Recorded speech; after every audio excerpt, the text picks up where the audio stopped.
and welcome to our 2020 Higher Education graduation. Congratulations to Belfast Met's class of 2020 graduates from the School of Science, Construction and Engineering and the School of Health, Wellbeing and Inclusion. I'm very proud of you all. Today we are also celebrating the achievements of our staff at the college who are also graduating, having completed their PGCEs in further education, as well as those who've gained their certificates in teaching. I extend my congratulations to you also. Our higher education graduation is one of the most prestigious events in our academic calendar, and though the pandemic has taken away the opportunity to celebrate this event together, it is no less real. It is still a wonderful day of celebration, an event we look forward to hosting each year as we get to celebrate your achievements and successes with you, your families, friends and lecturers who supported you during your period of study at Belfast Met. It goes without saying that the closing months of your final year with us have been exceptionally challenging and not at all what you, or indeed we, could have ever have anticipated. But despite the difficult times, you are here with us today because you have succeeded in these very exceptional circumstances, and that makes you exceptional graduates. Under enormous pressure, you have adapted and remained focused. You've shown grit in sticking with your studies, and I'm grateful to you for working with us during the last months to complete your courses under unprecedented conditions. I've also been truly inspired by the great character and sense of community that our graduating students and staff have shown under tough and volatile circumstances. Adapting to change and using your creativity and opportunities to succeed are important skills that you can now take with you as you transition from Belfast Met. Some of you have had to complete your studies whilst having caring responsibilities, or have had to finish your studies early to work as a key worker, or both.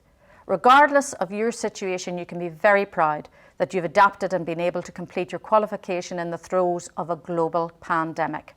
As the TV ad says, we don't make a drama out of a crisis, and you are living proof of that. In my experience, dealing with difficult situations can often lead to personal growth. The author Helen Keller, who was the first deafblind person to earn a Bachelor of Arts degree, said, "We could never learn to be brave and patient if there were only joy in the world." Professor Stephen Joseph of the University of Nottingham, who's a psychologist and writer, suggests that dealing with adversity can help you become a more fully functioning person. A fully functioning person who's more accepting of themselves, is more fully in the present, finds purpose and meaning in life, is compassionate towards others, and accepts that change is necessary and inevitable. You are now facing a big transition in your lives, and although you're starting a new chapter in your life, you will always have ties with Belfast Met. You are our proud alumni, and our doors are always open to you. We encourage you to continue your love of learning as you forge through your exciting new careers. Embark on your new careers with the confidence that you have the skills, knowledge, and humanity to tackle the greatest challenges. You'll be presented with opportunities to use your potential to shape a better future, not just for yourself, but for others too. There's no doubt that there will be ups and downs along the way, so keep moving forward, be curious, and do what you're passionate about. It may not always be easy, but it will be exciting. Belfast Met has given you the tools to develop the skills you need to face the challenges ahead, and I hope that you will continue to be curious, resilient, and above all, confident in who you are and what you can achieve. Remain strong and draw on that grit you have shown this year. Now you will be ready to step up, to use your talents and embark on careers that will make a difference. J.K. Rowling put it neatly when she said, "We do not need magic to transform our world. We carry all the power we need inside ourselves already. You will never truly know yourself or the strength of your relationships until both have been tested by adversity. Such knowledge is a true gift." It's important that we don't let ourselves be defined by the pandemic, and to remember that this will end, that there will be brighter times ahead, and that you are all on the right path to promising careers. As you get older, your interests may change, so keep learning, be open to change, and don't be afraid to try something new. And take it from me that careers are long and they aren't linear. They don't follow a straight line upwards. But as an old boss and mentor used to say to me, eyes on the hills and feet on the ground, meaning nurture your ambition and keep moving towards it. Most of all, as you go forward, have the courage to be yourself in all your glorious individuality. Maya Angelou, the American poet and civil rights activist, said, "If you are always trying to be normal, you will never know how amazing you can be. So be yourself, be amazing. Be proud of what you've achieved, and I give you my heartfelt congratulations and wish you the very best of luck for the future."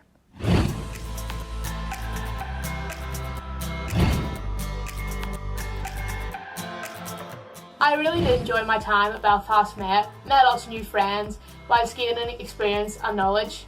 I felt we were very well supported, but we did have a great laugh at the same time. My favourite part of studying at Belfast Met was learning in an environment where I was very well supported by my personal tutor and lecturers. I also enjoyed meeting new people who have become good friends. My favourite part of my time at Belfast Met was going to my classes. My tutors were great and very engaging, and I enjoyed the course material. Due to the coronavirus, our last year didn't end how we had planned with the big celebration. However, I did enjoy my 2 years and will miss the great atmosphere. Now that I have left college, I feel prepared for the next stages of my career. The course has allowed me to gain knowledge and enhance my skills, which I will use through my university career. I am now continuing the higher level apprenticeship at Ulster University 1 day a week on the MEng course, and still working for door consultant 4 days a week. In terms of what's next for me, I will begin studying adult nursing at Queen's University in February. In the meantime, I will be working as a healthcare assistant at the Northern Ireland Hospice. Thanks to my course last year, I'm now happy to be studying a degree at Belfast Met as an associate student with Ulster University, which is helpful as many of my current tutors also taught my course last year. I hope to be a social worker working with people who are homeless, because I think it's an increasing problem in Belfast, which I feel my course in Belfast Met has helped me to prepare for. Well done everyone, and best of luck in the future. A message for my fellow students. I would like to wish them all the very best with their future plans and future studies, and to keep safe during these uncertain times. A message I give to fellow students is listen to your tutors, keep on top of your work, and if you need help, just ask someone. Hello all the graduates, my name is Isaac McKenna and I am this year's Student Sabbatical Officer or Student President.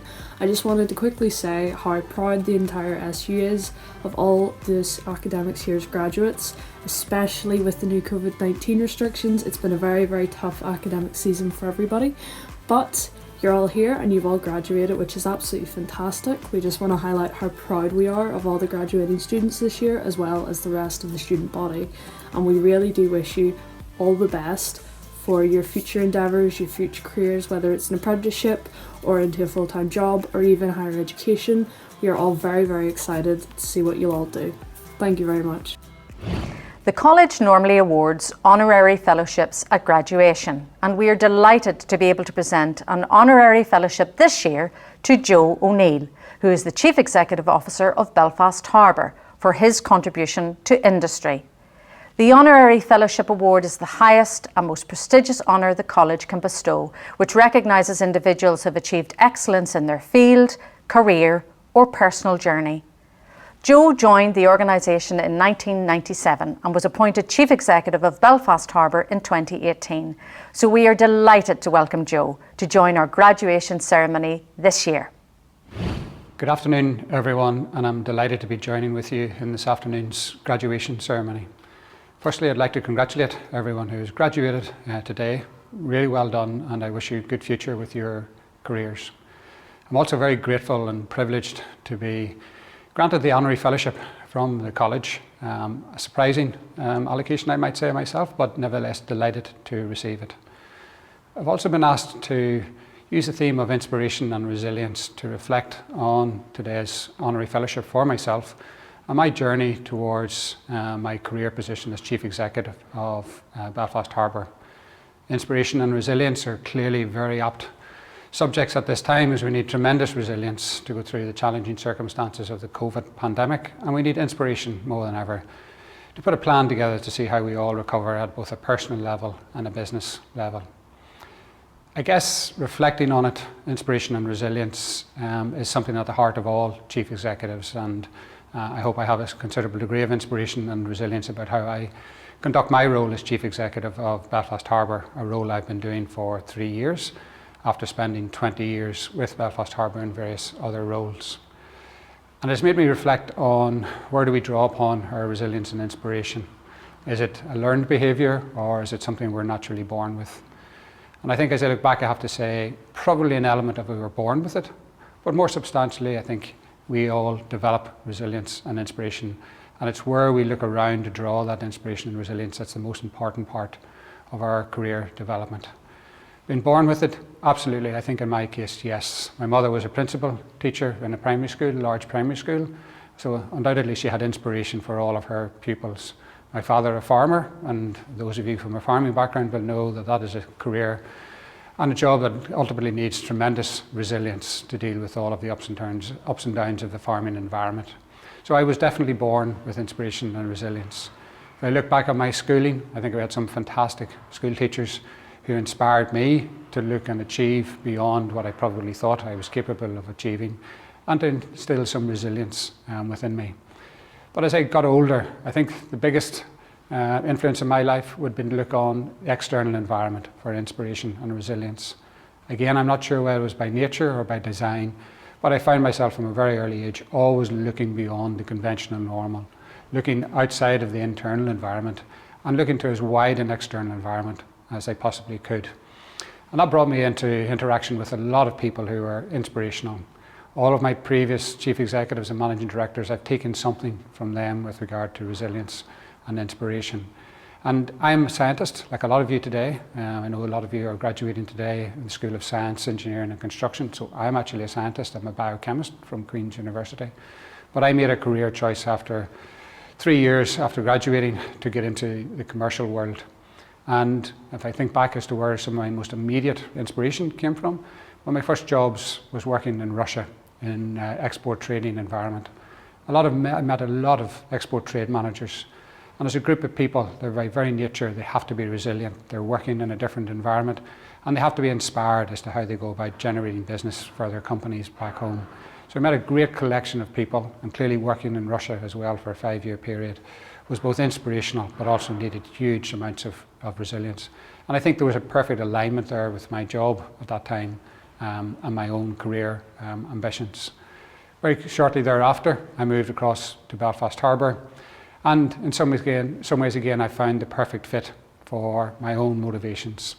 An organisation which is over 400 years old, 415 years old actually, and tremendous story of resilience and tremendous story of inspiration. And I was thinking, in preparation for this speech, about my first week in the role, and just by good quirk, I was put in an office where we were refurbishing the building at that time, and a lot of the old history books just happened to be quite simply dumped in that room that I was sitting in. And I used that first few months in the organisation to read the history books of Belfast Harbour. And I found an organisation with a fabulous story where inspiration had played a huge role of my predecessors in developing this port. First and foremost, I discovered it wasn't a natural port by any means, that actually this port was man-made, and that required huge ingenuity and inspiration and resilience, particularly from a period between 1800 and 1850, to create the layout of the port that we have now and the 3 channels that bring our shipping in and out. My predecessors, the commissioners and the previous executive teams of Belfast Harbour employed great ingenuity then in bringing forward various types of trading initiatives. And I guess the one that everyone remembers the most is shipbuilding, because clearly from a humble origin where we should not really have had shipbuilding in this city and in this region, we became the world's best by developing the 2 largest shipbuilding companies. And it's from the pages of those history books on Belfast Harbour that I built upon that natural inspiration and resilience in my role as Chief Executive to take the organisation forward to the next chapter. And I do call it the next chapter. When I speak to the teams here, I talk about our history books and how we are developing the next 2 or 3 chapters for the port. They're exciting chapters, clearly, and perhaps sadly. Shipbuilding has been in demise, and we need to look to new industries and new sectors. And we have a strategy now to position the port as a key economic hub for the region, to create an iconic waterfront for the city, and to be quite simply the best regional port in the world. Big ambitions, but I think my team and the wider stakeholders are very much supportive of that ambition. And we're looking to develop new sectors and areas of specialisms for Northern Ireland. We're much beyond a port. We are a very, very important port for this region. We handle 70% of everything that comes in and out by sea to Northern Ireland for our manufacturing industry, for our consumer life, for our retail life. But beyond that, we're developing large amounts of office space so we can attract in foreign direct investment and create more jobs for our economy. We're directing a very substantial movie production business so we can develop a brand new sector, almost a Hollywood if you like, for coming to Belfast. Hollywood West Coast, of course, that is, US. We're also looking at developing an innovation district where we will bring in new areas of opportunity for the people of this region to develop jobs in medical technology, health technology and green technology. So that's all part of the inspiration that I'm bringing to this business together with that of my colleagues and all of the staff here, and to bring some resilience as well. Clearly we're going through difficult trading times at this time, but this port has been through very difficult trading times over its 400-year history, most notably in the 2 world wars. We've come through, we reinvented, and we took move forward in large strides. I'm very proud of what has been achieved so far in my first 3 years as Chief Executive. We have a big ambition, but I hope that ambition is going to benefit a lot of people in this region, in particular yourselves. For coming from the School of Science, Construction and Engineering, that aligned brilliantly with what our plan is hoping to deliver. We're going to create the Innovation District where a lot of the scientists will be employed.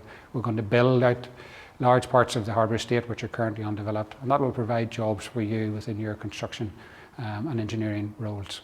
So finally, thank you very much for the recognition. It has been a great opportunity for me to reflect on my own journey and take time out and to look in particular at my own inspiration and resilience. And I think, just to repeat, I think it's partly embroiled within us, but it is very much about looking to the external environment. Take every opportunity, and to you students graduating today, I would urge you, look around you and look further afield than your normal environment. That's where you will learn your resilience and inspiration, and it will develop you as a person and develop those who are with you at the same time. Thank you. Good afternoon everybody, it's Alison here from Supported Learning. On behalf of all of the team at Supported Learning, we just want to congratulate you on your wonderful achievements in this very difficult year. Hope you have a super graduation and a wonderful future awaits you. Congratulations and well done.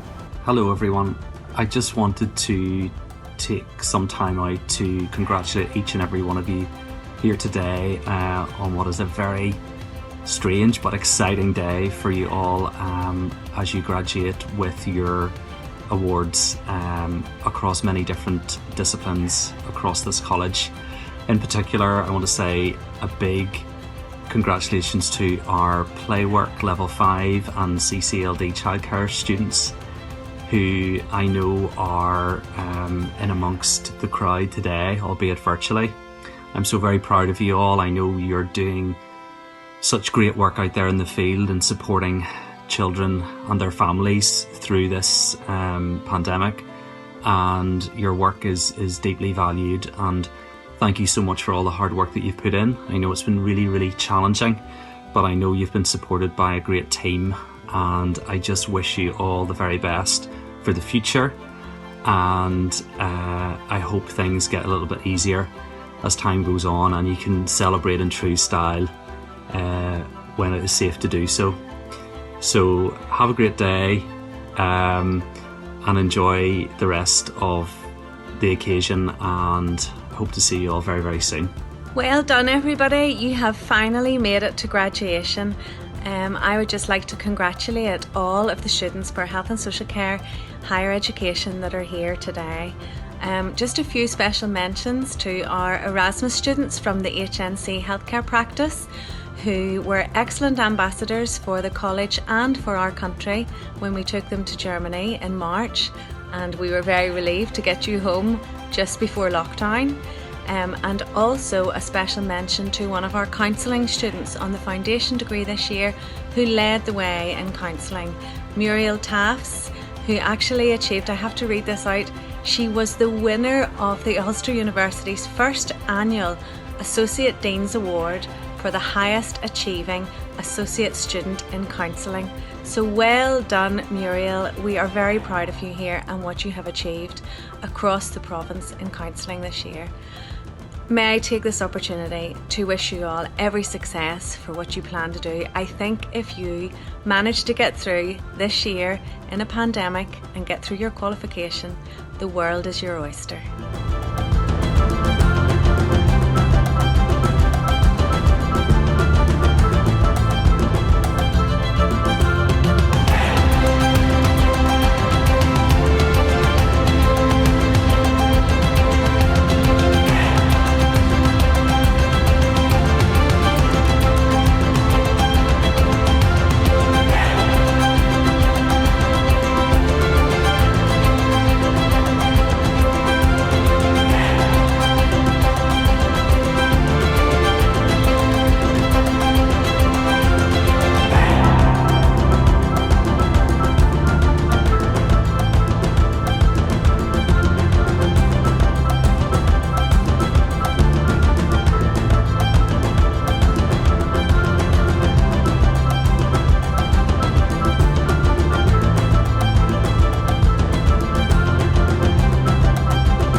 Congratulations on graduating from Belfast Met. What you have achieved is nothing short of amazing, and you should be very proud of yourselves. Your final year was not as you or the college had planned. Graduating today is testimony to your resilience, bouncing back when things didn't go to plan. You've shown yourself to be incredibly resilient through commitment to your studies, and you've achieved your goals in the middle of a pandemic. You overcame the challenge of completing your final year in a fast-changing, uncertain world. You have learned much about yourself in this past year, building resilience as you went. This will stand you in good stead to weather whatever the future throws at you. And as you set out on this next stage of life's path, with a desire to fulfill your dreams, I recall a quote attributed to Christopher Columbus as he set out on his epic voyage to the Far East. You can never cross the ocean until you have the courage to lose sight of the shore. At times over the past 6 months, perhaps like me, you may have felt all at sea and praying for calmer waters. We did not decide to lose sight of the shore. The timing was difficult and certainly not of our choosing. But as is so often the case in life, we define our opportunities and life path by how we respond to these events. Just like Columbus, we need to muster the courage to keep going, trust in ourselves, even recognizing we might end up at a different destination than originally planned. After all, Columbus went looking for a passage to the Far East, but ended up discovering America. The rest, as they say, is history. The important thing is to stay hopeful, stay positive, and hold tight to those big dreams. In fact, an amazing woman and former president of Liberia, Ellen Johnson Sirleaf, said, "The size of your dreams must always exceed your current capacity to achieve them." I hope all our graduates will go on to land their dream jobs very soon, but please know it's okay if that doesn't happen right away. Nowadays, most successful people across the world change career many times. So maintain an open mind. Be open to the possibility that you may not end up at your original destination. Embrace life's adventure and the opportunities which come your way. Belfast Met's mission is to make a fundamental impact on the economic and social success of the city of Belfast and beyond by equipping its people, employers and communities with the education and skills for work. A major driver for the college is propelling our students into jobs or through reskilling and upskilling into better jobs. When I reflect on our history as a college and on its many successes, I offer no apologies for being immensely proud of what Belfast Met has delivered for our local communities. In collaboration with others, we remain determined to play our full part as a trusted delivery partner for the Department of the Economy. But we would be nothing if it were not for you, our students. You are now as much a part of our history as you are our future, our visionaries, our decision makers, our entrepreneurs. Belfast Met will always be here to support you in your lifelong learning. I hope that many years from now you will look back fondly on your time spent at Belfast Met and the support of teachers, friends and family who count ourselves honoured to be part of your story. In closing, as these remain hugely challenging times, please do not neglect your health and well-being. If need be, do not be shy in seeking support or finding someone to talk to. It definitely helps. And by way of a final thought, in a world where you can be anything, be kind. I offer you my warmest congratulations.